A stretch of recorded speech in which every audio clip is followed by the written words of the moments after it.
What's up? What's Coming up? from Mexico. Buenos dias, man. Buenos dias, man. Excited to catch up with you again. It's been a while.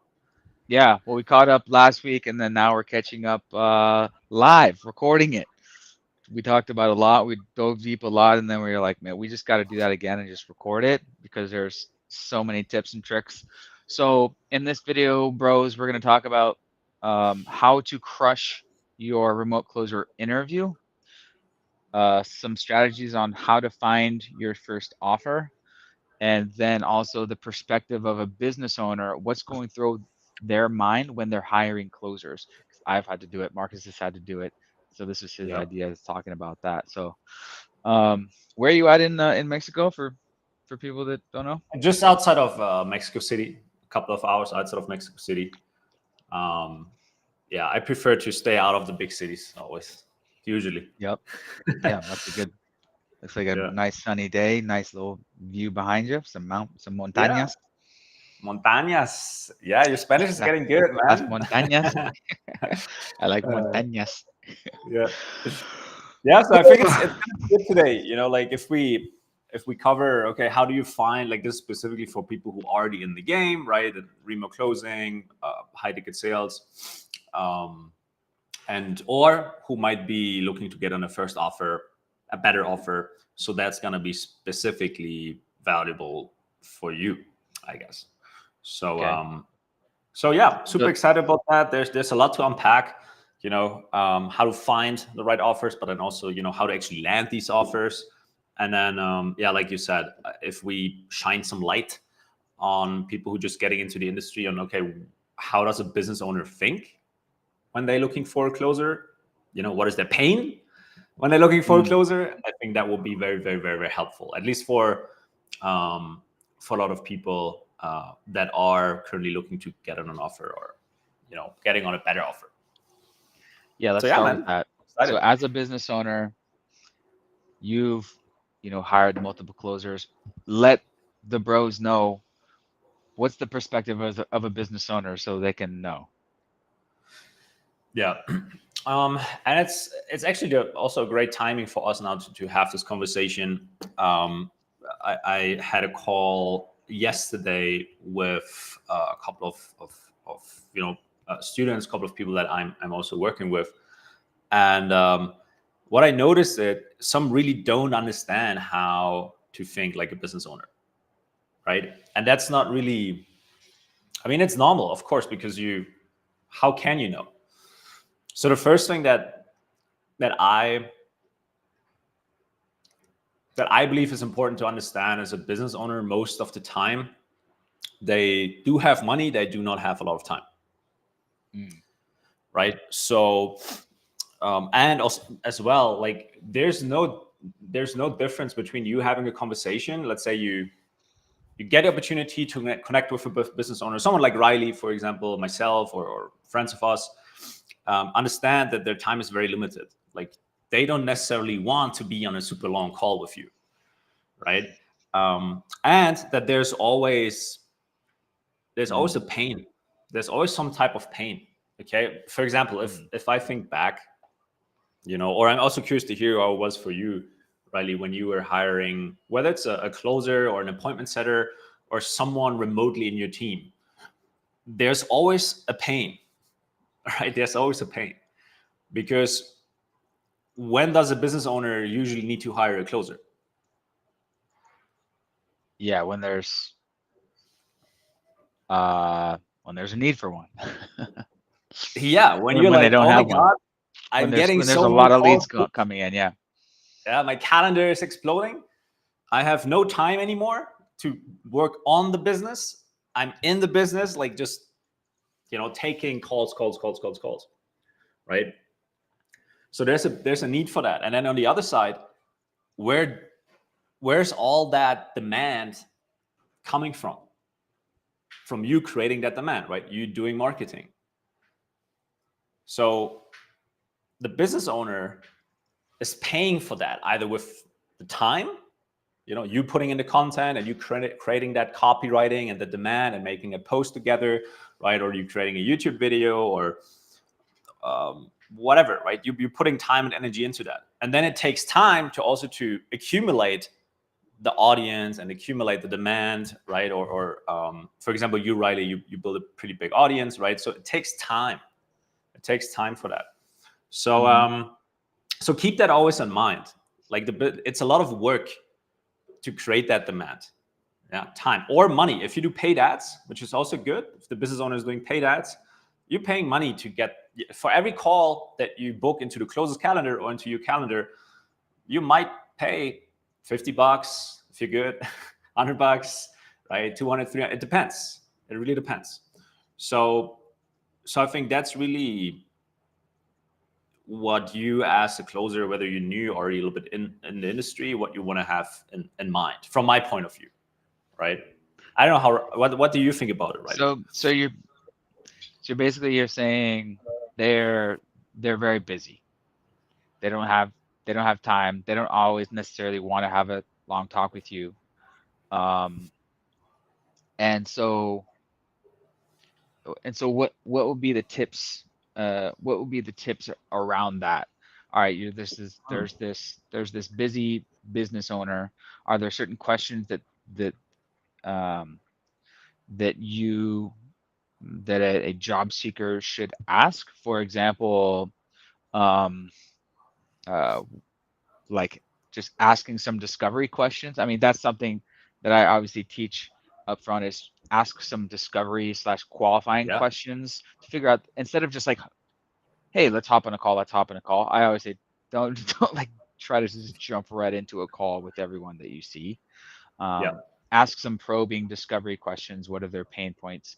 How are you trying? What's your ideal situation in terms of this hiring process? Like, how are you looking to go about this? Usually it's back and forth in a message. Yeah. Absolutely. I mean, if you reach out to someone and you say, hey, I want to jump on a call with you, understand that this is a very big ask with what we talked about before, right? Business owner is busy, not a lot of time. I mean, you know how it is. Like sometimes you might not even get a message back until you do a couple of follow-ups, right? Don't be afraid of doing the follow-ups. Like, I never get annoyed as a business owner if someone is following up. I'm more like, okay, that person is persistent, right? Even if I'm busy and I'm not replying, like, I see that you're following up. And I had situations where, someone on my team was just like, Marcus, this person, like, for 2 weeks now is always following up. And like, I think it might be worth talking to that person, right? So literally, like, or if you get a no as a business owner, if you get a no as a closer, so you wanted to work with someone and then they reply, no, not interested. Biggest mistake is people just move on to the next one and they say just no. Okay, no, like there's no interest. Okay, I just move on to the next one. But just because there's a no now, is not a no in a week, in 2 weeks, right? It's not a no forever. So build out you could do that with a simple Excel spreadsheet. Okay, name of the business owner. Okay, this is what I was talking with him about. This is when I was the last time in touch with him. Yeah. And then you could do once every 2 weeks, once a month, you could work that list, or you could just have touch points. And I'm not saying you want to like follow up and say, hey, I just want to check in with you. It's probably the worst thing you can ever write, because who are the people that get checked in with? I mean, if you're in jail, right, or something like that, someone comes checking in with you, right? That's not what we want. Yeah, just react to their stories, comment in their Facebook group if they have one, or if they have a community, be active there, be top of mind. Now, that's definitely also something to keep in mind. But what to ask on a call? So let's say if you have the chance to now have a 10, 15, 20 conversation with someone, I think it's a lot more important. I'm curious what you think, but I think it's a lot more important what not to say and what not to ask. Yeah. Because if I have information on my website about my offer or about my company, and you ask me the stuff that is already on the website, I'm already like, Yeah, come on, bro. That's just another come on, bro. Yeah, exactly. Come on, bro. Yeah. So it could be small things, literally like that, or you getting the list together there. Yeah, man. That's good. That's good. Rabbit. I'm teaching on the virtual whiteboard as you're going. I'm a student in class listening to Professor Marcus here. No. That's a collaboration here. We're unpacking this Yeah, no, together, man. we're collaborating. So what to ask on a call? This could be a whole podcast episode in terms of high level. What do you say? High level. What should be a closer's mindset going into the quote unquote interview, and Yeah, what's a business owner's mindset going into the quote unquote interview? yeah. Mm, for the student, again, for me, I always like to talk about what not to do, because if you manage to stay away from making or saying stupid things or making costly mistakes, I believe that brings you very, very far, or at least it should get you through the first filter, so to say. Now, but again, for a closer who's looking to get on a first position, I always say, okay, don't think about it as an interview. Yeah. You're not in a 9-to-5 job, right? We might say here now interview and all of that, but as a closer or as an aspiring closer, don't see it as an interview, literally. It's, you want to have a conversation, and the mindset to go into that conversation, what I recommend is just be curious about how the business works, where the lead's coming from, why a closer is getting hired right now. And then also, if you ask, for example, okay, so what does the perfect candidate look like for you? They will tell you what they're looking for before you get to say, Yeah. maybe things that you don't really want to say, and then it doesn't match up. No. Or for example, well, I mean, let's stick for the student for now, before we go into the business owner. Discovery questions, of course. There's always a pain that the business owner has. If there wouldn't be no pain, he wouldn't be on a call with you, right? So what is the pain? Are they drowning in leads right now? Or is it just that he doesn't want to take these calls anymore, to focus more working on the business or a different area of the business? Maybe he wants to dive more into delivery. Maybe he wants to dive more into marketing, right? So that's something you want to find out. Now, find out, where's the traffic coming from? Is it just organic or is it paid? If it's both, great. That's very, very good. If they do both, that's usually, if they only do paid, it's a little bit more challenging. Now, I was in an offer that was mostly paid, and you know, the people that you talk to, they're not as familiar with the brand, right? It's they're just colder. Literally, you might have to do more than one or two calls. So figure that out for you for that offer. Figure that out for you, and understand that the most difficult thing, if you're new to this, is getting on your first offer. Getting on your first offer, and your first offer might not be the one that you stay with for a long time, but it gets the foot in the door. Make your first dollar. That should be the goal. Your goal shouldn't be to make 10K a month or anything like that. Make your first dollar. Get on your first sales conversation. Yeah, just get out there. No, don't approach the call with the business owner like, okay, cool, how much money can I make? Like, that shouldn't be your focus. Your focus should be getting in the game and delivering results. And once you deliver results, okay, we can have a conversation about compensation, right? In more depth. That's how I look at it. I want someone who's there, who doesn't ask me for a bigger commission or anything right off the bat. That, for me, that's a red flag. I want to have someone coming in and just say, hey, I'm here to give you results, right? I don't care. Like, of course, I'm curious to know what do you have a commission structure or something like that? How much are closers earning right now for you? But I also want to let you know that, you know, right now, I'm not here to ask for anything. I want to give you results, right? First. So that will let you stand out for sure, you know? Have a mindset of curiosity and value, how you can add value. Just have a conversation, as we mentioned last week. Me and Marcus both hate the word interview. It's just not an interview, bro. This is a conversation So wait, when I'm hiring on Upwork, and you can even see like my other window right now, I'm hiring people like for my agency right now on Upwork. I don't say interview.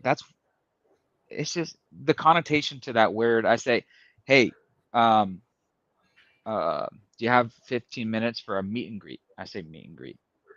Um, Yeah. it's just for a quick meet and greet. Hello, because that's what it Yeah. is. Like so going into my mindset in terms of hiring and hiring for closer specifically, um, but in general, hiring overall, um, especially if it's a freelancer type situation, like high churn type stuff. You're not looking Yeah. for your next VP of marketing. Okay, that's a whole other thing. This is not Right. like, employee. We're talking freelancer hiring, which I've done. I've hired hundreds of freelancers, hundreds. Um, yeah, the first uh, thing in terms of a call is vibe check. So here's even a question you could ask, like when interacting via text or whatever it may be. Um, you're talking about scheduling a call. You could even say like, um, anything you want me to prepare for this call, or is it just a vibe check? And they'll say, oh yeah, it's just a 5 minute vibe check, bro. That's all I'm doing it right now. Okay, cool. Another question you can ask is, well, obviously if you're doing like an Upwork campaign like I teach, they're obviously going to be in hiring mode. But if you're doing direct outreach, you can ask them, um, by the way, what is your hiring situation like? Are you actively hiring? And they might even say like, yeah, no man, like we're not even hiring right now, but like you've reached out 5 times now. I'm open to talk. Like a little bit of just context of their situation. Yeah. But everything I'm just saying right now, this is actually just communication skill, which is the same thing as closing skill. It's just asking questions. So that's the whole other thing we haven't even mentioned yet is this question based mindset, value based mindset, curiosity to get best based mindset. Guess what? That is also, it's also teaching the how to do closing calls. It's the same thing. But so it's a double whammy. By coming on the interview with this type of mindset, it's demonstrating your sales skill, but you don't even know it. They don't even know it. So that's the whole thing. Yeah. I mean, it's you literally, even if you or the business owner is not aware of it, some are not. If you hire a salesperson or a closer, remote closer, this call, even if it's just the vibe check, this call is an example of your work. Yeah. How do you communicate? Right? Business owners, they usually don't want someone who is difficult or something like that. Or if I get someone on a call and they're just stuttering, difficulties defining their words, they're just not smooth. And that doesn't mean if you're nervous, for example, and you're on a call with me, I don't mind. Like, I appreciate that, because it tells me that it's very important for you. So it's not like I don't mind if you're nervous. Okay. What it just tells me is, okay, if you're super nervous, you're new, right? Most likely. So you haven't had a lot of conversations yet. But yeah, business owners don't really look for anyone who's going to be difficult or who has problems already communicating on a call, because that's your example of your work. How do you communicate with their community, with their clients, with their prospects, right? So yeah, without the skill, without you practicing that and learning about communication, it will just be more difficult. It will be more difficult. I think there are like 3 main pillars to this. So one is definitely your closing skill, right? And then you have your positioning, so to say, as a closer. So for example, your Instagram, I always say your Instagram is your digital business card. Nowadays, you don't need a business card. Or Instagram. Even Instagram could be a replacement for your website if you're just getting started. You don't need a website. Just get a neat Instagram that will do all the heavy lifting for you in terms of someone just checking you out, a business owner checking you out, right? And also don't get it wrong with, okay, now Marks and Riley telling me I have to do my Instagram and I have to do content. No, just get a basic setup and forget it. You set it up and then you use it as a virtual business card. Have like 9 pictures there, and you don't need to post every day. You don't need to do stories, anything like that. That's wasted energy, wasted focus for now. Yeah. Money first and then brand. So make your money first and then you can build your brand. Yeah, and if you have that set up, so you have the skill and then you have your positioning, your Instagram up, your Facebook, right? You have a professional profile picture, all of that stuff, and that helps you to generate inbound requests. People will notice that you update your profile picture. People will notice that you update your banner, your bio, and all of that. And then you might already get requests from people. Oh, I saw you now into sales. I actually know someone, or people just starting to reach out to you. So you're generating inbound, and then outbound is, of course, you proactively building your list of potential candidates who have an offer that they doing over the phone or over Zoom, or offering one-on-ones with an influencer. They're usually also high ticket. So yeah. And then again, just, contacting them, or what we talked about as well. I remember right now is, let's say you have someone, you did your research, you find an influencer you would like to work with. And let's assume for a second, he has a big YouTube channel, and it's very difficult to get in touch with him there, right? And then also he has a big Instagram following. It's difficult to get in touch with him there. So what I would do, if I would be you, if I would be looking for like my first offer or for an offer, I would check out which social media is the least engaged and the smallest one from him. So it could be that his X account is only 1,000 followers. So your chances of sliding into his DMs is a lot higher doing that on X maybe than it is on IG, or it could be TikTok, right? It could be also email. Don't underestimate email. Yeah. Email. Right? Go on their website, do some research, find out what's the name of the business owner or the CEO that you want to reach out to, or the hiring person, or the sales manager, or whoever is that person that you need to get in touch with. And usually it's then just their first name at, and then the URL, usually, right? Mm-hmm. And then you just send them an email as well to get in touch, right? Yeah, So, but I think it's these 3, right? So you need to know the skill, you need to know how to communicate. Then you have your inbound game, just setting up your online presence, as good as you can. And then you have the outbound game. And I think if they all come together, it's very, very easy to get on offers nowadays. Mm-hmm. It's difficult if you're lacking the skill, that's for sure. Yeah. It's like, because the skill of getting the job is a sale in itself. So it's like, you gotta, Yes. yeah. And so you gotta kind of start somewhere.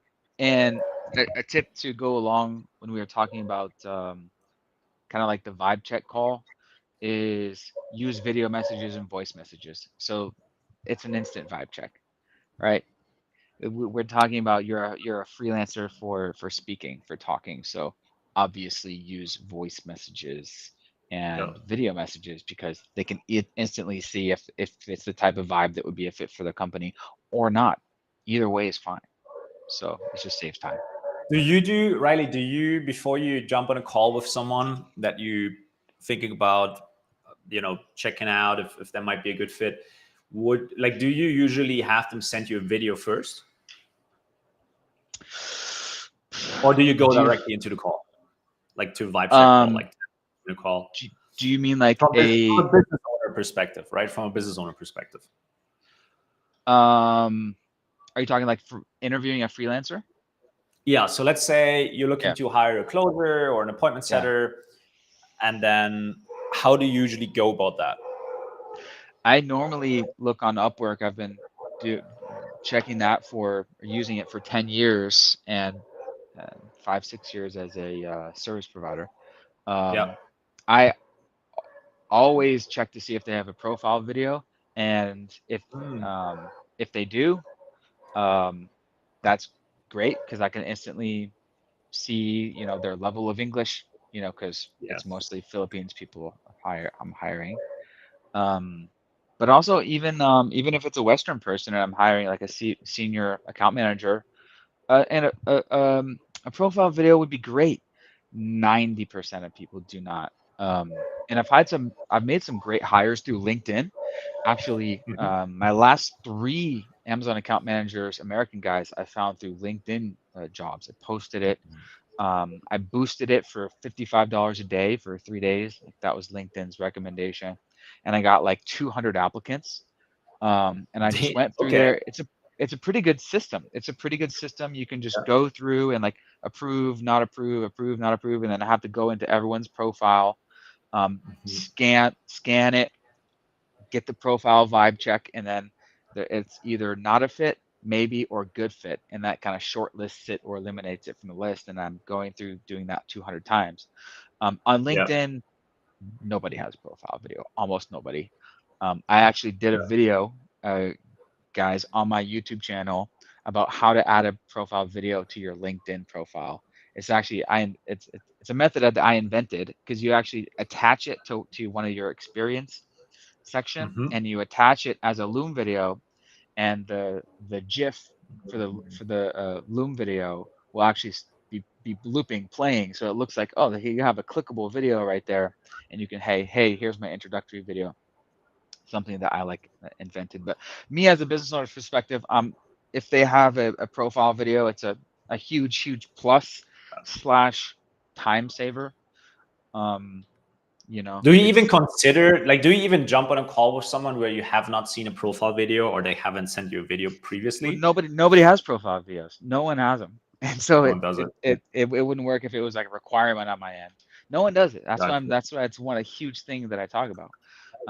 No one Okay. does it, but if I'm saying if you do, you're in the top 1% of freelancers. 99% of freelancers do service providers do not have a video of them speaking.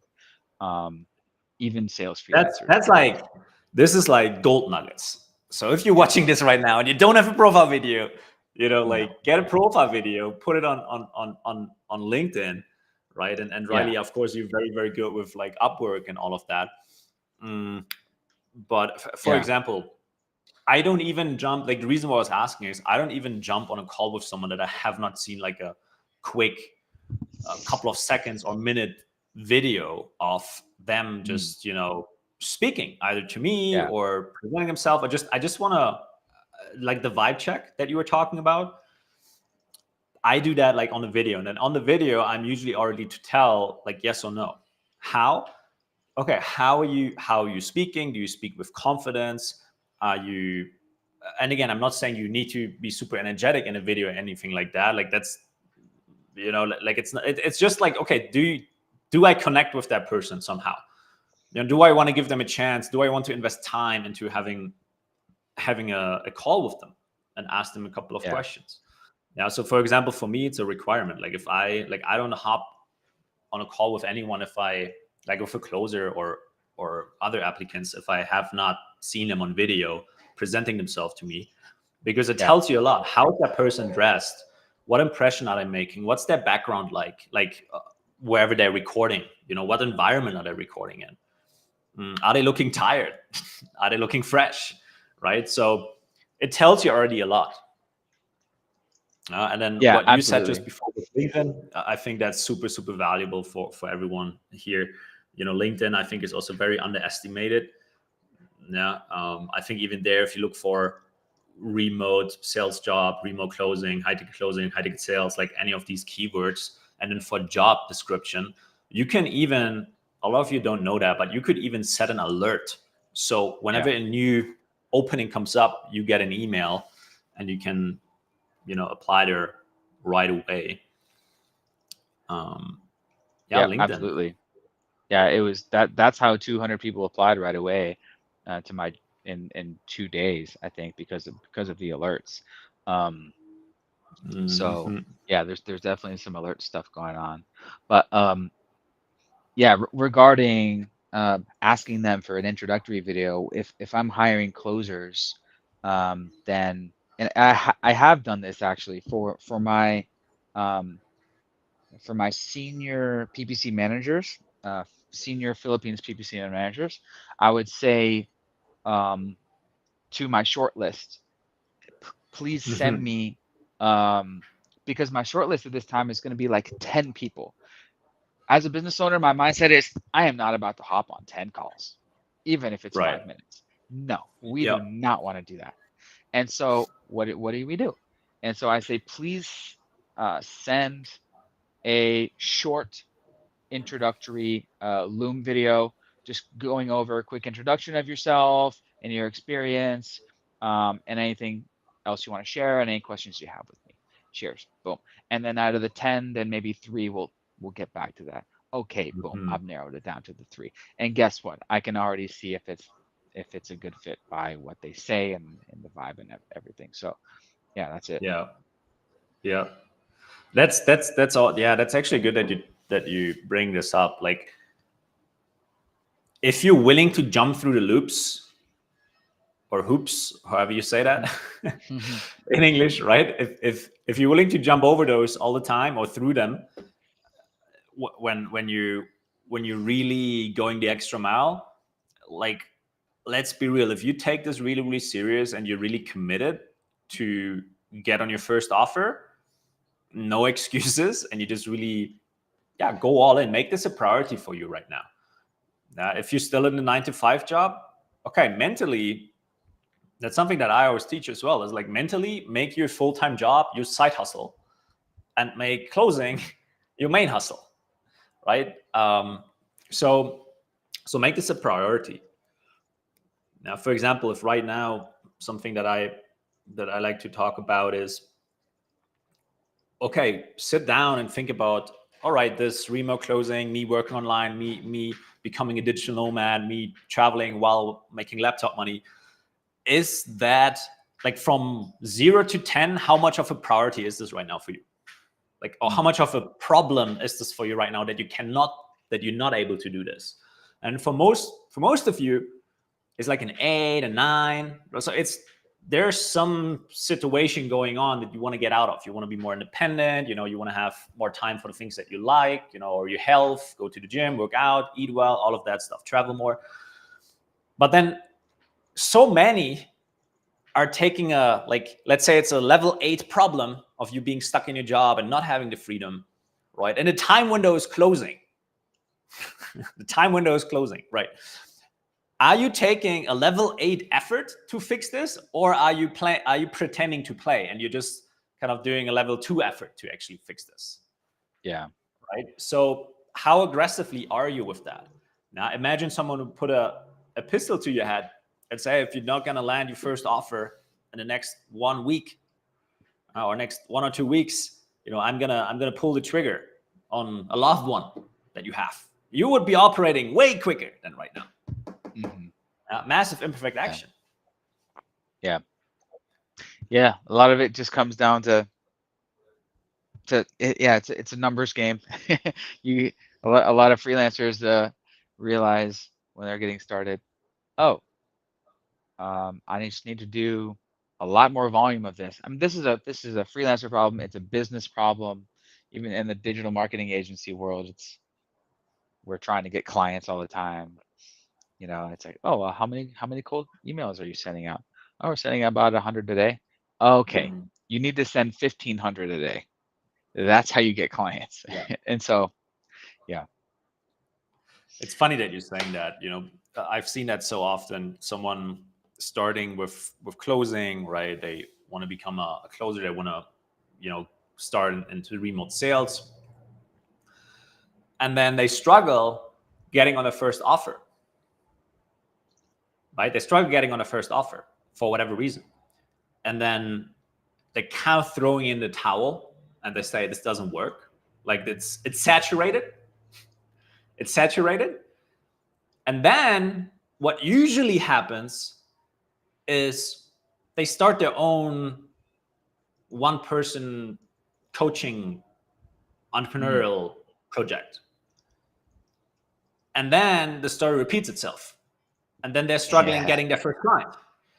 and they're like, I don't understand why. Well, guess what, my friend? It's the same, like if like you getting your first client as a closer, it is you getting your first client as a closer. If you now say, okay, I'm going to teach jiu-jitsu online because you have a background in jiu-jitsu, and you start creating content and all of that, and then you're like, but no one is caring about it. Well, guess what? You don't have a marketing skill. You maybe have a woo-woo closing skill. Like, what are you expecting? Do you expect people just throwing themselves onto you and on your offer and want to book in calls with you? No, like, right? It's a lot easier to land your first closing client as a freelancer than if you would start your own business, in my opinion. And then you don't have to care about delivery, right? You don't have to care about marketing. They're doing all of that for you, right? But that's something that I just see a lot. So they're starting their coaching business out of like the necessity because they now need to make money and they have struggled to find their first offer. But it's not going to go away. You will struggle then finding your first client. And guess what? Once you get your first client, that their thinking is oftentimes like this. Okay, if I close on a, let's say, 7K offer, I make 10% commission, I make $700. If I come up with my own offer and let's say I'm pricing it at 4K, I collect the entire 4K. That's like a lot more. It's more than 4 times as what I make in commission. But then you have to deal with delivery while you're then finding the next client. So I see it as a stepping stone, right? If you get in a game with sales, which was my case, I think for you as well, really door-to-door sales, that's your background as well, right? So if you get in the game there, and all the big guys, think about it, like Tai Lopez. I met Tai Lopez last summer in the south of France, and I did a quick video with him. Just recently, he said, okay, if I would have to start over again, direct sales, like online sales, right?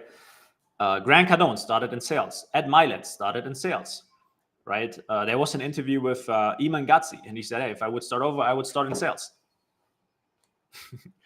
Right? Yeah. There's no alternative. Yeah. Sales is communication skill, and all of life is one communication. Business is just dealing with people, talking to people. And so that's why they say it. That's why all the business owners say it. Business is it's just communication, talking with people, teams, learning how to coordinate, deal with people, learning not only the communication skills, but the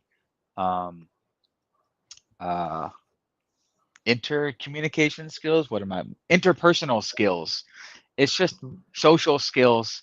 So when I think of sales and the core reason of why Tai Lopez and all the business guys, entrepreneurs say that is it's the logical progression of entrepreneurship, because to be a high level leader type person, businessman type person, you're going to need to be slick with the communication, have the charisma, have the riz of dealing with people. It's the skill of communicating with people and dealing with people. And there's so many things in communication that is not even words.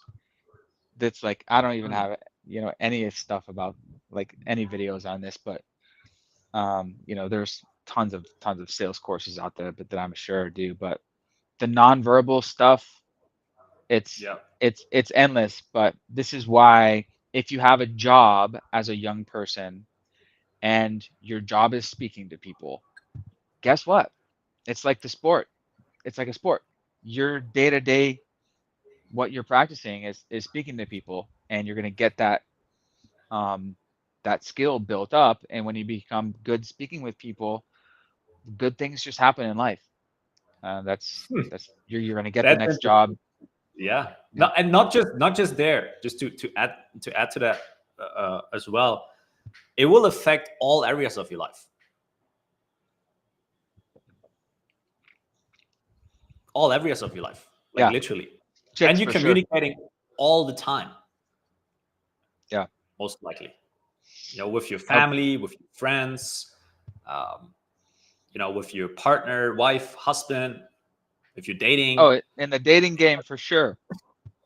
Yeah, that's another reason that I should make a whole video on this. I should talk about. I should do a video with Jesse about this, because he teaches the dating stuff too. Yeah, And because it goes hand in hand. Because what are we doing? We're talking with girls and we're interacting and we're having confidence and we're asking the right questions. And hey, how do I act? Like cold approaching girls is like kind of like cold calling, but it's very yeah, similar in terms of it's just all the art of communication, all the art of communication. And so yeah, if you're better at speaking and you know how to come into conversations with curiosity based mindsets, questions based mindsets, have it be about them, ask questions about them and not about you, right? This is just it's just basic psychology stuff, really. yeah. And Yeah. if you're watching this right now and you're like, well, I'm like more shy or introverted, closing is something more for extroverted people. I mean, don't get fooled. Like if you're more introverted, you have a huge advantage over a more extroverted person because you usually are a better listener, right? It's a skill as well that you can develop. But if you're more on the introverted side, you also have a slight edge. So don't think that just because you're not as outgoing, right, doesn't mean you cannot really make it work as a Hmm. closer, right? Or you say sales is not for me, closing is not for me because I'm not as outgoing, I'm not as extroverted, I have difficulties putting myself, or communicating with people. All right, I mean, again, we just agreed here all that it's a very fundamental skill. There's actually no way around it. Even if you will start your own business at some point, if you don't know how to close your own deals, how do you expect giving feedback to your team if you have a sales team or a closing team about what they're doing? Like if you don't understand how to close these deals, you're flying blind. You don't know if they're doing a good job or not doing a good job, right? Hmm. So it's difficult for you to coach them, to give them feedback. So you have to learn that anyways, and then it will ripple off, affecting your relationships, right? With your family, with your parents. Man, when I got into the game of closing, my relationship was not really the best, for example, with my mom, right? There was a lot of conflict going on because I had difficulties reading her. Like, who is that? Like, so now I know, I know exactly how to communicate with her. Who do I have in front? And yeah, my mom is just more like soft spoken. So if I come in very hot and like very direct, it's not going to work out very well, Hmm. right? So it's this type of skill that really helps you with so Yeah, many different things. reading people, and yeah, it's interpersonal skills. I think Yeah, that's soft I skills, think that's a interpersonal word. Yeah, skills. soft skill. Yeah, something like that. Social skills. Hmm.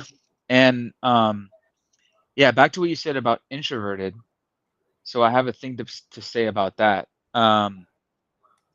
It's it's very true that you don't need to be. Don't take it wrong, bros. If you're, by the way, if you listen this far in the podcast, give it a like if you liked it. Um, you you don't need to be all like, hey, how you doing? You don't need to be like, this is not a used car salesman um, type of thing to be a remote closer. You don't need to be outgoing or super energetic person. You don't. If you're kind of like the nerdy type, that's actually great. That can work great. If you're a shy um, girl or guy and you're kind of just like, okay, cool. And so on to the next question here. As long as you know how to ask the right questions and listen, you're good. You don't need to be all happy. This is not a. It's not doesn't need to be an emotional um, type cheerleader sale. That's actually not what you're doing. That's actually doesn't True. work. That's not what we're talking about. Yeah. But it's more of feeling out conversations, learning the skill of just surfing with conversations. Okay, cool. And then on to the next questions. Like with some closing calls, it's literally you can have, I don't like scripts, but just a list of potential questions that you can ask. And if you're just asking them, you literally just go down the list and ask them. And obviously you can't be a robot and just be like, and ask the right follow-up question at the right time. But Yeah.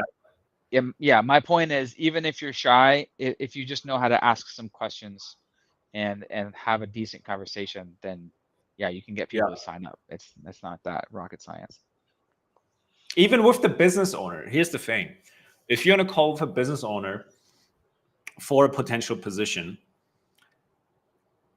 also, like the majority of people, if you're coming from a traditional job, if you're coming from a 9 to 5, and then you get into, you learn closing from someone like Riley, someone like me, or on the internet or whatever, like I would definitely suggest you to invest into some type of height. Like if you haven't never invested more than, let's say, $2,000 minimum into yourself as a closer, yourself, yeah. like, come on, man. Like, and again, it doesn't need to be a closing program necessarily, but you want to, like, the reason why I'm saying that is if you expect to learn closing specifically with more of a higher price tag, because the commissions, if you make 10% commission, of course you want to have, you rather sell a $20,000 program than a $2,000 program, right? But anyways, so if you've never been on the other side and you never invested high ticket into yourself, but you're looking to become a closer in the B2C market, maybe it's helping people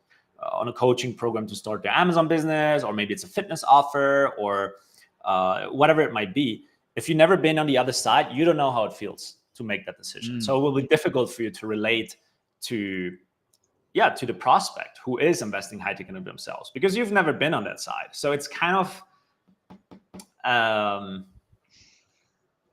it will hurt your confidence and all of that, because deep down, you know that you never invested into yourself, and now you're offering that. So you could get away with it, but usually it doesn't help your confidence, and your confidence, is important in the call. Like, what relationship do you have with yourself?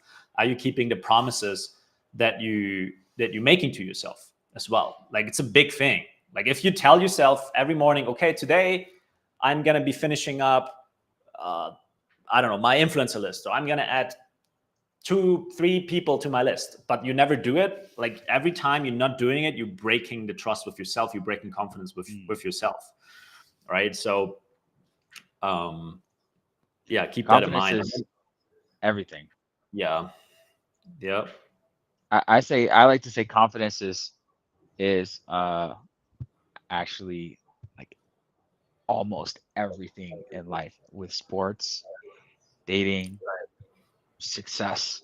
I think everything, this is a philosophical thing, but I think everything comes down to confidence. And if you believe in yourself that this is possible, and you say, if they can do it, why not me? I think that settled mindset is like really key in life. And it's kind of like the law of attraction type thing, where it's like, if you're a confident person, then your thoughts and your future pacing is going to be like, oh yes, if you're confident and you believe yourself, you're going to be successful, then you start talking that way and start thinking that way, and then it becomes a reality. And it's confidence is everything. But along the lines of, you were saying, if you haven't actually bought a high ticket program yourself, it would definitely help you if you had, because it's these subtle little perceptions of what you perceive as normal. Like, for some people, 10K is like a lot. For some people, it's not a lot. It's all relative. And so you can also think about, if you've made any just big purchase in your life. Have you bought a car, maybe school? Like, if you paid for school, you paid tens of thousands of dollars. And so, maybe how that feels. Right. Maybe you bought a motorcycle or a car or a big trip or something, or like, Yeah. Yeah. I mean, sports.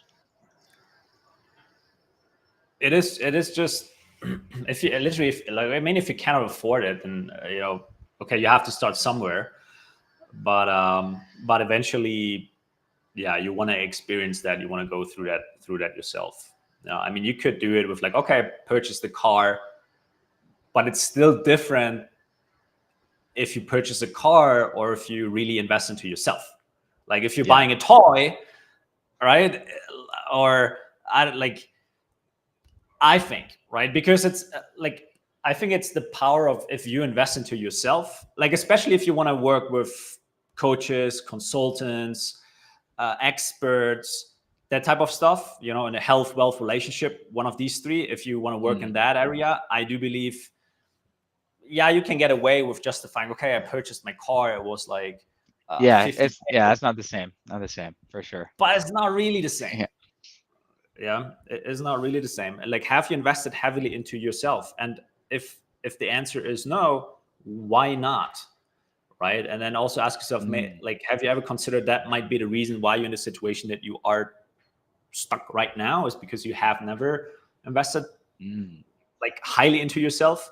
Because what happens is once you invest it, it's not so much about, you know, if you invest high ticket with Riley or high ticket with me, it's not so much about oh my god, like I invest so much money with Riley. You invest that money with yourself, because that money, what it does, it gives you accountability with yourself, because it hurts. So you will be there and you will be bought in. That means you will make sure that you get even better results, right? And it gives a chance actually to whatever you're investing in, because it's high ticket, they can support you a lot better than if it would just be a, you know, a $20 book. A $20 book cannot give that to you, right? Yeah. Chances that you're finishing the book is also very low, right? Yeah. Nothing against book. I love books, man. Super underestimated, tons of value, very cheap. But you know, that's what I'm Yeah. saying. No, what you're talking about right now is part of the magic of the high ticket. Hey, party in here. I just said magic and we got balloons. Part of the magic of the high ticket closing space and the online coaching space and this whole industry of this online education is, and it's part of the whole uh, it's part of the whole philosophy of as a coach, influencer, course creator, whatever the heck, fitness coach, of offering a 5 or 10K package instead of just $100 to $500 course or membership or whatever. It's because of the philosophy that Marcus just talked about. It's because what they say, and because it's true, when your students invest more, they are more bought in mentally, thus get actually better results. So it's actually, it's a like a, it's like a, it's part of the result is actually getting people psychologically bought in um, with a good size investment rather than just a, okay, let me just try this little course over here or this little book over Mhm. here, or just it's getting people to, like you said, make it hurt a little bit, Yeah. because that gets them to psychologically. And so here's the tip backing up for the bros listening. Okay, it helps if you've bought in a high ticket course yourself. It's for sure going to help you. It's for sure going to help you because you've been through that yourself. You've been through that experience. And if you want to be a remote closer, you want to make tons of money in remote closing, guess what? You're going to have hundreds of conversations of people that are trying to make that big decision, and you're going to be the one that's like helping them over. And guess what? You're actually going to be able to like talk about it, about your high ticket thing that you invested into, and it's like, yeah, it's really gonna make a difference. You're gonna be able to tell that story like literally to them. Yeah, for my first thing I bought, yeah, it was an Amazon thing. Yeah, it was 5K, but hey, yeah, whatever. And even if they ask you, hey, have you bought a high ticket thing before? You're you're gonna be able to be truthful and say yes. Yeah. And you're gonna be able to understand the philosophy of what I was just saying. and even use that as a selling point, and even use the line that Marcus just said, which I wrote down that line. It's a great one of high ticket closing guys. You're going to ask that question and have them start to think about, oh yeah, maybe because I haven't bought in with something. It's a whole selling point. It's that line right there is going to close you guys lots of deals. Just having that mindset and even asking that question and coming at high ticket sales from this perspective is it's actually doing them a favor by getting them to finally buy into to one thing and commit to one thing instead of, you know, all these things going on. So yeah, that's Mhm. an important thing. I quickly want to touch before we wrap this up. I think that could be valuable as well, like the basics and also the mentality. Like when you're looking for your first offer, what I see sometimes is, you know, if you treat this closing thing, you getting into closing, you learning sales, if you treat this just like some hack to make money or something like that, or quick money, or like, you could approach it that way, but most likely it's going to be fly by overnight. So what do I mean with that? Instead of thinking short term, think about landing your first offer and getting into the game. Think about more long term. Now, I had a call in my community beginning of this week, and I was asking them, I was like, okay, I'm curious here, put in the chat, like, what did you study and for how long did you study for? Wow. Like, man, it was like 5 years, 6.5, 4, microbiology degree. Hey, that's me. And I was like, all right. So you studied 5 years for microbiology, let's say, where now it's really, I mean, yeah, you might find a job, but it's not really, you're not gonna be making like the big bank, let's say, from that. But you studied like 5 years for that. You took 5 years out of your life to sit there in class, and listen to everything that they teach you. And now, after, let's say, 6 months of you being in the game of closing and being super new and just literally came out of your job, you're like, "Ugh, I think this online thing is not for me." Like, are you kidding me, man? Like, it's or saying what you said before, like people investing hundreds and thousands of dollars in the US, in the UK, in Australia, like all these countries, for the traditional education, which is a scam. I think, like, the entire student debt, if you really check that out, like, it's just a big money maker, right? But anyways, different topic, different podcast, right? But if you really, like, give this 12 months to really tell yourself, okay, 12 months, I really make this a priority. And, I would be shocked if you tell me, okay, 12 months, here's what I did every month, here's what I was working on, and you're not in a position where you at least, replacing or your income minimum what you did before, like, let's say, like 4, 5, 6K a month minimum, right? So give it 12 months. It's less than a study program. You have a lot more possibility to work remotely, travel like Riley does, like I do, like just have a good time, focus on yourself, having more time with your wife, husband, whatever, girlfriend, boyfriend, kids, if you have.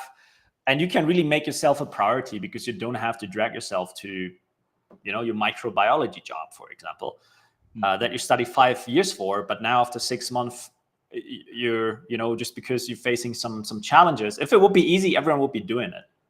Yeah. Right. But again, like, what's the alternative? Okay. Then I have people saying, oh yeah, like, I could, I made some money with crypto.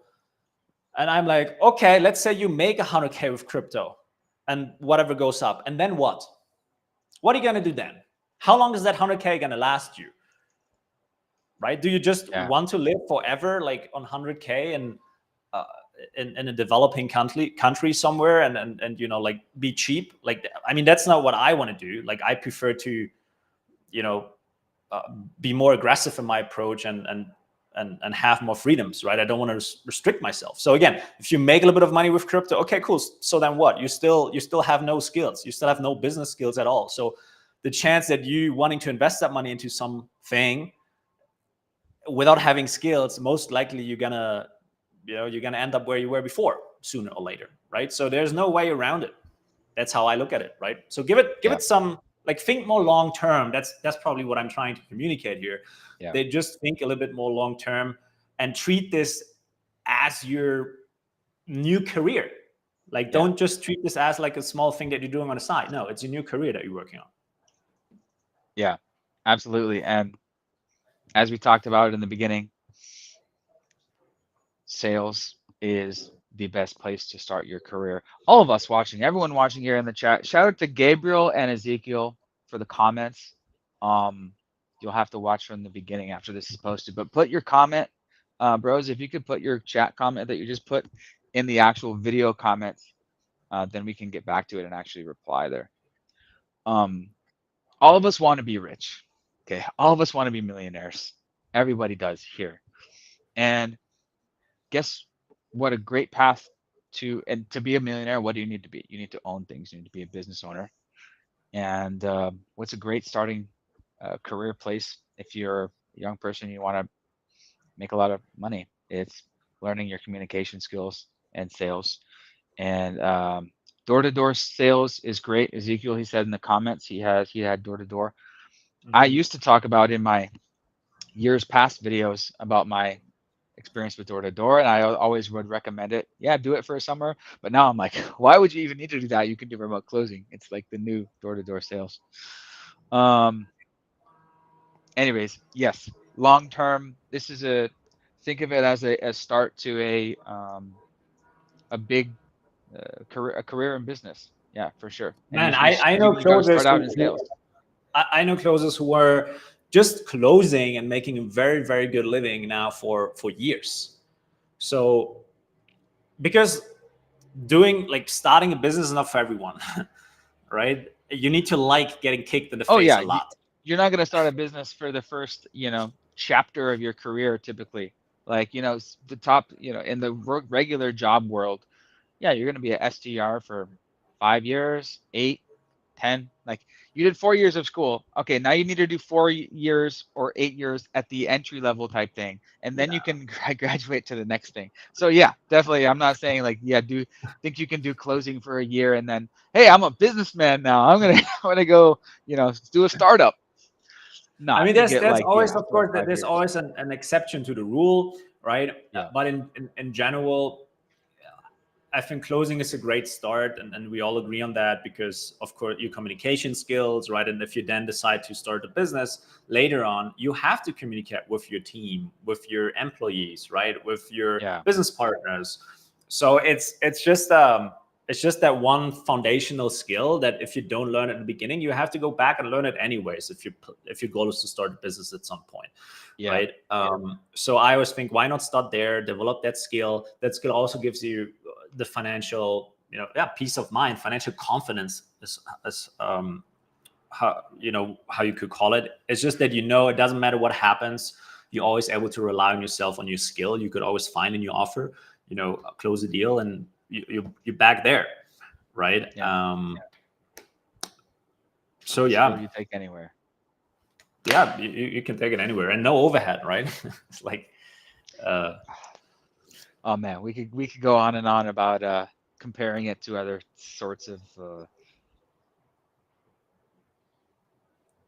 Yeah, I think it's. I mean, another good place to start might be copywriting, right? But get a skill.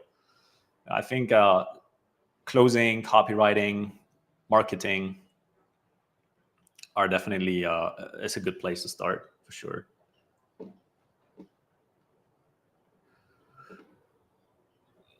Hand in hand, it's kind of all the same industry.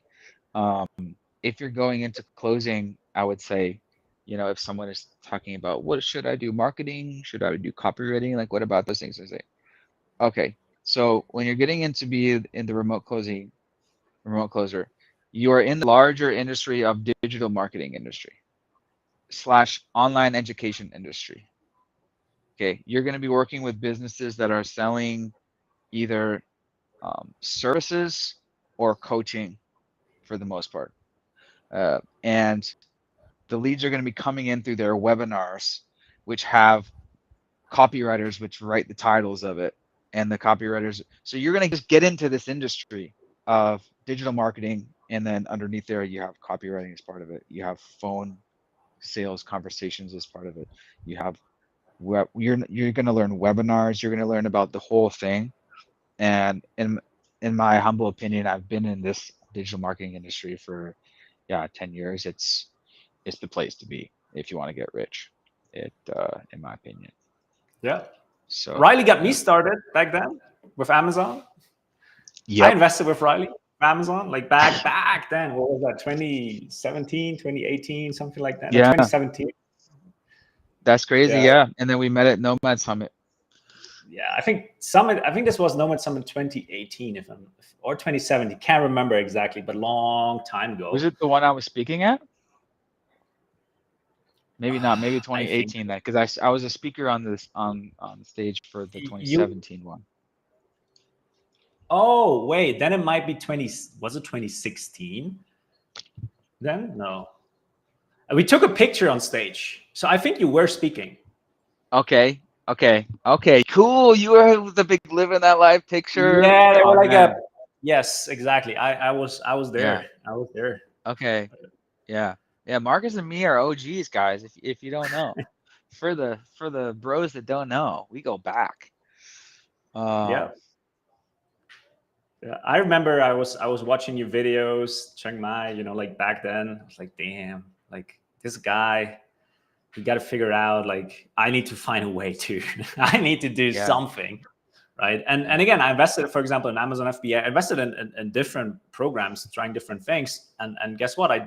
I didn't really, I ended up, quote unquote, with remote closing at the end of the day.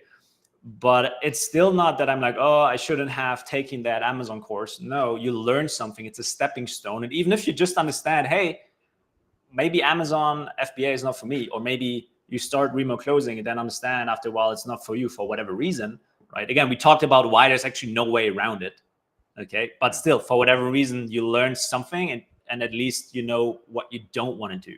And if you're just completely fresh starting out, you usually don't really know what kind of is the thing for you, or what you don't enjoy. With Amazon, I didn't really enjoy dealing with all of this import export laws, certificates, and all of that stuff. It was just, oh my god, that's too much. Like I don't want that, right? And then I went more into digital, print on demand and all of that. I played around with that a little bit. Why? Because I didn't have to fulfill it. I didn't need to deal with that aspect, but the margins were tiny. I was making $2 a sale or something like that. And then eventually I learned about, skills, high income skills, sales, commission based. Oh, okay, wait. Now instead of making, $2 a sale, I now make like $400, $500 a sale. I was like, wow, okay. So I only need to make, a couple of sales and I'm pretty much good, right? In Thailand, for example, right? Or in Mexico or somewhere abroad, like you're good, with a couple of sales. Mm-hmm. And I would also say, if you're watching this right now and you're living in a country like the US, Canada, Australia, something like that, and you are like a bachelor, quote unquote, or you don't have any commitments, like you're not a tree, move, right? If you have a certain amount of savings, okay, good. How much longer would that savings take you in Asia or in Latin America, or in a country that, where the living cost is lower? Or with half of what you're spending right now, you get like twice the lifestyle. Think about that, right? And then, exit your job if you don't have any commitments. And then you make a commitment to actually make that work. Buy a one-way ticket. Like I'm telling you, you're going to be on fire because you have to make it work. There's no way back. Yeah. What's a round trip ticket? I haven't bought one of those in. No, a one-way ever bought. Yeah, I know. I mean, I'm saying, what's a round trip? Like, what even is that? I don't know what that is. Of course, we only buy one-way tickets. You know, Yes. it's like so normal to me and you, right? Yeah, Like, but it's not normal. Like for a lot of people, yeah, it's not like not normal, right? They're like, oh, but if yeah. I buy a ticket, like I got by the way back, right? Well, yeah, but yeah. I bought that one way ticket when I came out to the first conference in Thailand, and I was, yeah. I always look back to that, and I'm like, you know what? And people ask me this all the time. Should I save up before quitting my job? How much do I need to save? That obviously that depends on many life factors. But if you're, yeah, young, no commitments, no nothing, and you're totally Yeah, mobile, no lease, car, dog, wife, kids, whatever, and you can just, for me, making that commitment and jumping in with both feet, um, you know, it worked out. For some people, that really puts the fuel to the fire, yeah. instead of one foot in, one foot out. But it depends on your job situation and your financial and life situation. So that's a long answer, but I it mean, can work. there are two categories from what I observe. So you have like the bachelor type of person, no commitments, sometimes living with the parents, studying, and they are at university because of their parents sometimes, right? There, if you have no commitments and you're old enough to, over 18, or maybe in the US it might be 21 or something like that. If you can do whatever you want, if you're not a 16-year-old kid, let's put it that way, right? It will be very easy for you to just book a trip one way, live off the cheap, right? Or another strategy that you could do if you have your parents there, that that I usually suggest, instead of you just quitting your university because your parents, they pay for you and you live with them and all of that. I mean, okay, officially you can study for university, but like go hard on learning closing in the meantime, while you don't have any bills to pay or anything like that, right? But yeah, if you don't have any commitments that are like necessary, like a partner who's stuck in another job or something like that, then move. Yeah, if you have other people depending on you, yeah, then it's a little bit more trickier. But also understand that, especially in the beginning period until you get on your first offer, it will just feel more like an uphill battle, right? So you might get into the space because you want to have more freedom, you want to have more money, you want to have more time. But it's exactly, that's a little bit of a paradox. That's exactly what you have to give up in the first couple of months. It's a season. It's not forever. It's a season. Understand that you have to give that up for you to break through and come out on the other side where you actually can take advantage. Like if you're a good closer, you can say, okay, I would prefer to have Mondays no calls. I would prefer to have Wednesday no calls. If you're just new and you say that to someone, if you talk with Riley and me and you say, hey, can I have like Tuesdays and Wednesdays off, like always? I'm like, I'm like, I will be shocked, because I want someone who's hungry Yeah. right now. And then once you earned your right, and I see, okay, you're converting like 50% closing rate, we're flying, we're making, we're closing, we're making sales. I want to keep you happy. I want to keep you. So if you come to me with your communication skill, that obviously is very high because you're closing 50%, you can close me on, Marcus, Monday, Tuesday, I would like to, not take any calls or whatever, or maybe I will tell you, okay, we can do Monday, Tuesday is difficult, but every other day might be okay, or half days. You could negotiate that, right? Then you can build, closing around your lifestyle and what you like to do. If you want to go on a trip on a weekend, then you have a Saturday, Sunday, Monday off. If you go to a remote island where there's no internet, right? So Yeah. You it's a earn it's a bit of a negotiating paradox. power over time. Yeah. Yes. Exactly. Negotiating power over time. So you will get to that. It's like the example that I gave uh, last week in a call of some of my students. It's like, 1.5 months ago, we were in Acapulco here at the beach, and we were releasing like baby turtles. Oh, nice. Very, very cool thing to do. And bro, like my turtle was just like not moving. It was just laying there. Like I was like, no, it's dead or something like that, right? And the others were running. And then the waves come, and the waves hit the turtles like crazy. Like they flip around and all of that. It's brutal, right?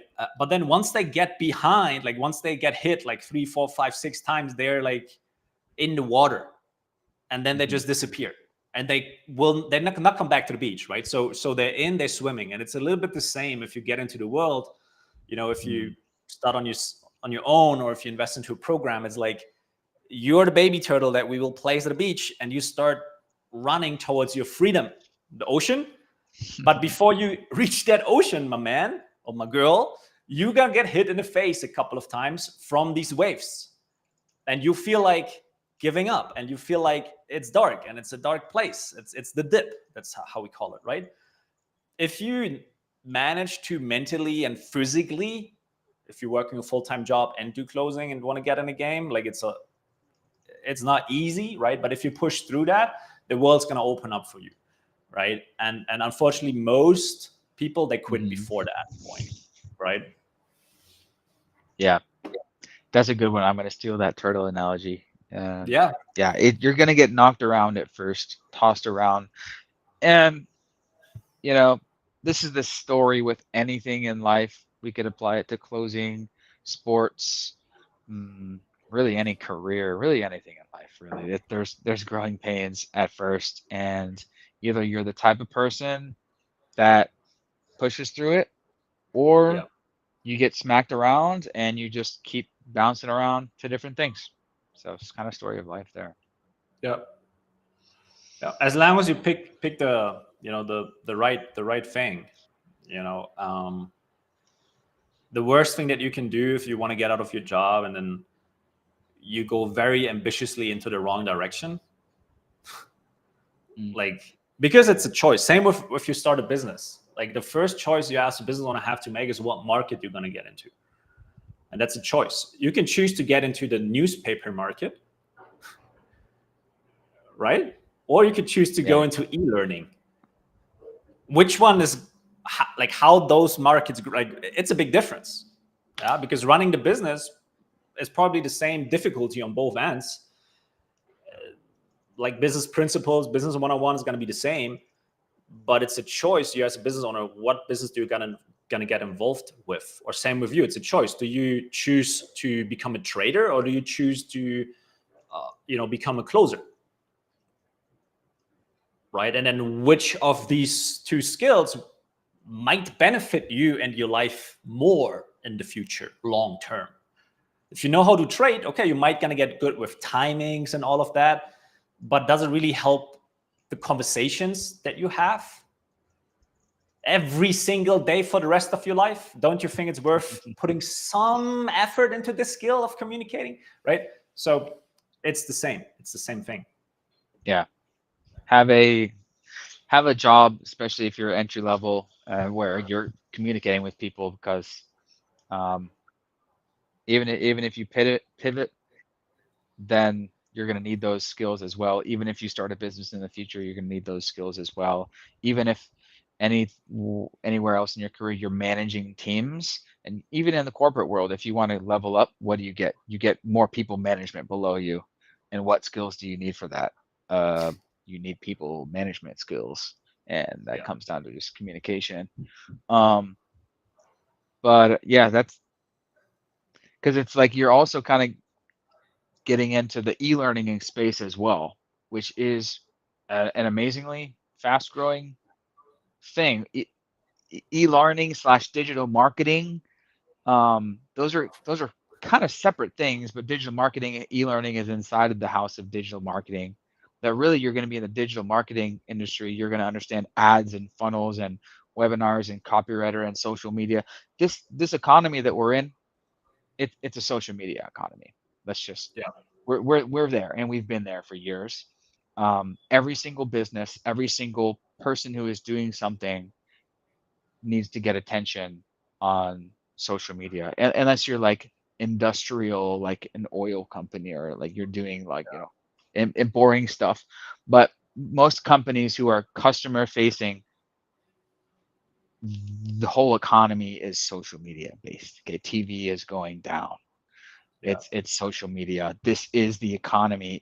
This is every single business is thinking about, crap, how do I get my YouTube up followers? How do I get attention? It's the attention based economy. This is the world of digital marketing, which is just marketing, which on digital, which means on screens, okay, which means on social media, which means ads and organic posts. And so This is the game that you can And take not only the it's communication that's skill but the that's the marketing. cool thing, right? Like, because Yeah. everything is moving like to social media, and Yeah. we're moving away from like the industrial revolution and people working in like factories and stuff like that, or offices. Like, we're moving away more to like a gig economy. So you're gonna get paid to get a job done, like as a freelancer, for example, right? And if you go into closing, yeah, you cover the basics of sales and how that works, but then you can combine that talking about like what niche to go into, because that's another question I get a lot. Okay, so what are you selling as a remote closer, right? The world is your oyster, right? As long as they're doing some type of an online marketing, that it's some type of an online business, it's great, and there's like fitness, weight loss, muscle gain, confident coaching for moms, coaching for dads, how to become a better dads. I have a friend who has a coaching business where he's just working with dads, like, and showed dads how to lead in their house, in their family, right? And it's a high ticket offer, and it's converting well, right? So there's so much, endless. Okay. Kids, like how to raise your kids, nutrition of kids, making sure they're not going to get, overweight or something like that.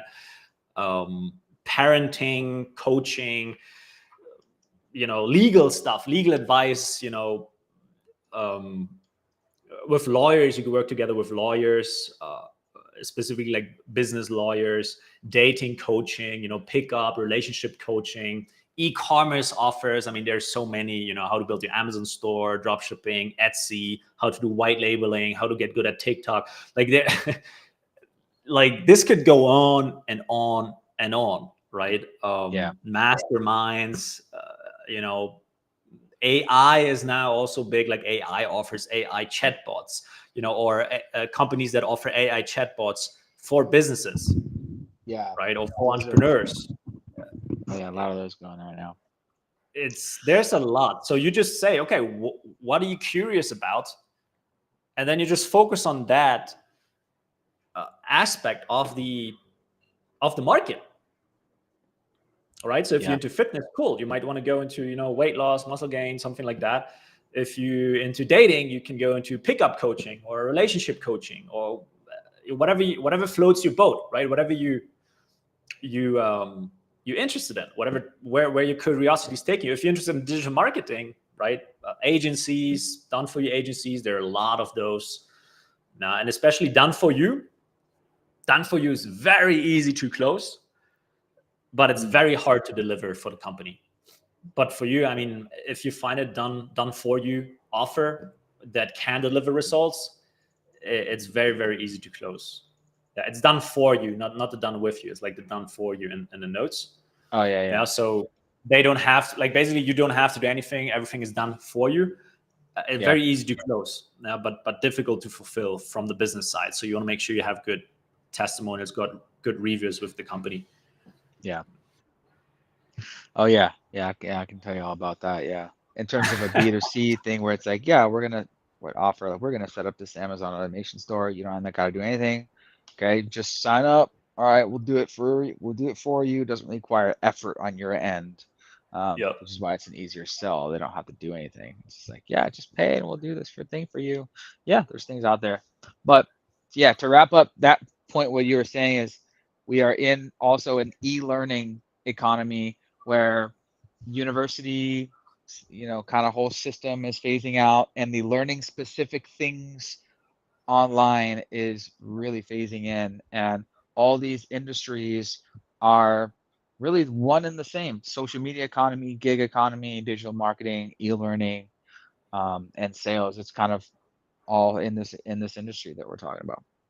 Yeah, it's not going to go anywhere soon. If anything, it's going to keep growing like crazy. I think if you check e-learning, what they predicted to be that market, like how big the market is I think it's over 300 billion, something like that. So it's a very big market. There's a lot of money going through that market. So it means you're getting tailwind with what you're doing. You're making things easier for you, right? Also, as time goes by, the market is growing, right? But yeah,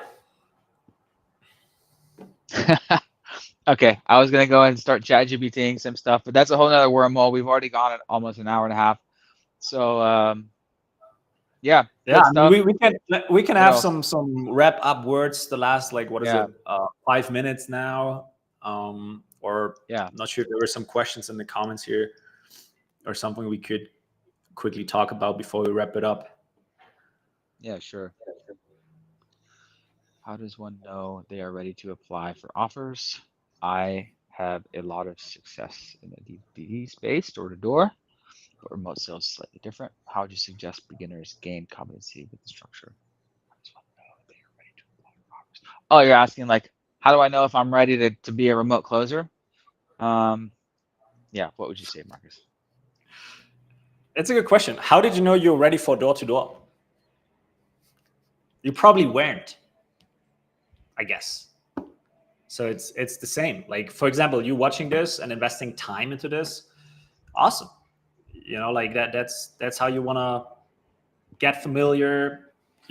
Study different people as well. Like, see what kind of works for you. What can you resonate with, and yeah, then just get in the game. The good thing is, if you have door to door experience, you're probably not the shy type of guy, or you already went past that, so you don't have a problem with rejection, I assume, and that's a great start, right? So you probably have already more than most other people out there. So Yeah, I would say if you're doing door to door, bro, why would you think you're not ready to be a remote closer? Come on, get in the game. Obviously, it's not the exact same, but come on, it's sales and talking to people. Door to door is not easy. I would say if you're doing door to door, I've said this about you're a perfect candidate for remote closing. Let's go. Get on the horse. yeah, Yeah. absolutely. Yeah. It's probably more action and less thinking, just summarizing that in a few words. Mhm. Yep. Yep. Yep. Ba, ba, ba, ba, ba. Gabriel says, thanks for the talk. Did we question did we talk about questions for the interviewer? At the beginning, we did talk about good questions to ask. Um, Yep, yeah. And also the long-term mindset, big paradigm shift. Awesome. Yeah, that's great. for sure. Good. Cool. What else? What else? Yeah. Also Victor. Hey, we got a student. What's set up? That's awesome. Interested in your interest at the last minute. See, long-term mindset. Keep going, and then you're gonna get the sale. No, I'm just kidding. And this wasn't even like a webinar. Like maybe we'll do those in the future where this was just a random. Hey, let's just go live. Sent you a message to Instagram. Sweet man. Talk to you soon, Victor. More action, less thinking. Says Great. Zeke. Yeah, I see you at the top, man. Yeah. You're at the top. It's good. Heck yeah. All right. Well, this has been good. Leave questions in the comments, bros. And if anyone watched to the end of this, leave a comment. Um, what are you up to next, Marcus? Yeah, so right now I'm just very dialed in, with my business, the team, that type of stuff. You know, um, I love it. I love it. It's good. It always forces you to become better. Yeah. Right? Yeah. Running a business, running a team, yeah, definitely um, builds so many different skills at Yeah. once. Yeah. Yeah, for sure. But that's pretty much it. So right now, what's next? Probably gonna be traveling to Europe in the summer. So a couple of months, and then spending some in Europe. That's at least what I've planned, and then we see, But always Nice. traveling slow. Always traveling slow. Slow travel life, man. It's the best. 2 months is way better than 2 weeks. But hey, Yes. you got to get location independence first. And we talked a little bit about that. But yeah, of course, you can do. It's very possible to do remote closing location independently. Um, because that's another main thing that we all want, is to have that location freedom, be able to travel, as you please, when you feel like it, when you like. It's definitely a perk. Hey, you can stay home too. Work from home's cool too. Hey, or you can go to Mexico, or you can go to Bangkok, where I am. The word is your oyster, my friend. That's it. It is, bros. It is. All right, cool. See you guys in the comments. And if you guys don't follow Marcus, he's on Instagram. What's your Instagram? Or where should people follow you if they don't know you? Yes, you could just go to marcusdunk.com. That's probably the easiest, and everything is linked there. We also have free training and stuff like that. You can do a little bit more digging around there, marcusdunk.com. And yeah, that's all you need. Killing it.